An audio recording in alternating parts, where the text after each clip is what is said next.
আসসালামু আলাইকুম।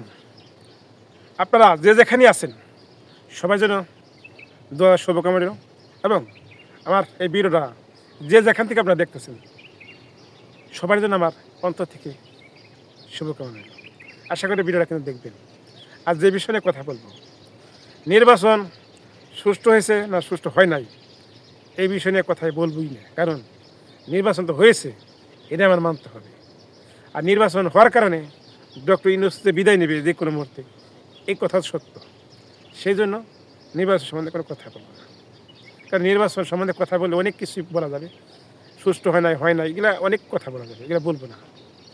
কারণটা কি জানেন? একজনের নেতৃত্বে একজনের মাতব্বরি সহ্য করা যায়। আর এই এই যে শত শত মানুষ মাতবরি করে না, এক একজন এক এক মাতবরি করে, একজন একটা কথা বলে না, এগুলো সহ্য করা যায় না। ডক্টরের যতদিন ক্ষমতা ছিল এই দেশে যে কেস চালাইছে জনগণ বুঝতেই পারে নাই। আর সবাই নেতা, যার যার এলাকার মতো সেই নিয়ন্ত্রণ করছে, তার মতোই এই দেশ চলছে। তবু তো একজন পাইলাম যে একজনের নেতৃত্বে দেশ চলবে। আর একজনের নেতৃত্ব একজনের কথা সহ্য করা যায়, 10 জনের কথা কিন্তু সহ্য করা যায় না। সেই বিষয়ে সেই জায়গা থেকে আমরা এই নির্বাচনটা যেভাবে হয়েছে আমরা কিন্তু মাপ পাইছি, এটা কিন্তু আমাদের মানতে হবে। কারণ এই নির্বাচনটা তো এই শেখ হাসিনা যেভাবে নির্বাচন করছে ঠিক সেরকম হয়েছে, এর কোনো ব্যতিক্রম না। যাক, আলহামদুলিল্লাহ যতটুকু হয়েছে। তবে বিএনপি অনেক ত্যাগ শেখার কারণে এই নির্বাচনটা হতে পেরেছে। কারণ নির্বাচন যদি বিএনপি যদি একটু উত্তেজিত হতো, আর এই নির্বাচনে কিন্তু বানচাল হয়ে যেত। আর ডক্টর ইউনূস আর জামাত এনসিপির চাইছিল যে এই নির্বাচনটা বানচাল হয়ে যাক, কিন্তু বিএনপি অনেক আঘাত প্রতিঘাত সহ্য করে এই নির্বাচনটা আদায় করছে।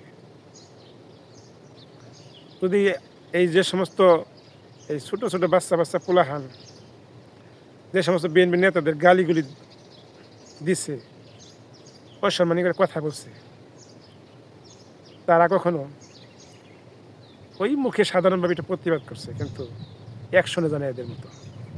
শুধু তাদের স্বপ্ন ছিল যে কোনো প্রকারই হোক নির্বাচনটা হয়ে যাক। এই বিএনপিটা যা চাইছে সেটাই কিন্তু হয়েছে, এগুলো মাথায় রাখতে হবে। এখন একজনের নেতৃত্বে দেশ চলবে, তারপর কিছু না কিছু সাধারণ শান্তি অবশ্যই পাবে। কিন্তু 10 জনের গুতানি তো খাইব না আর কি, একজনের গুতানি খাইব। কিন্তু 10 জনে যে ওদিক দিকে একজন গুতানি মারবো, ওদিক দিকে একজন গুতা মারবো, সে গুতা মনে হয় একটু বন্ধ হয়েছে আর কি, বন্ধ হবে ইনশাল্লাহ। যাই হোক, আমার এই কথাগুলো যদি আপনাদের ভালো লাগে তাহলে আমার ভিডিওটা আপনারা সবাই দেখবেন।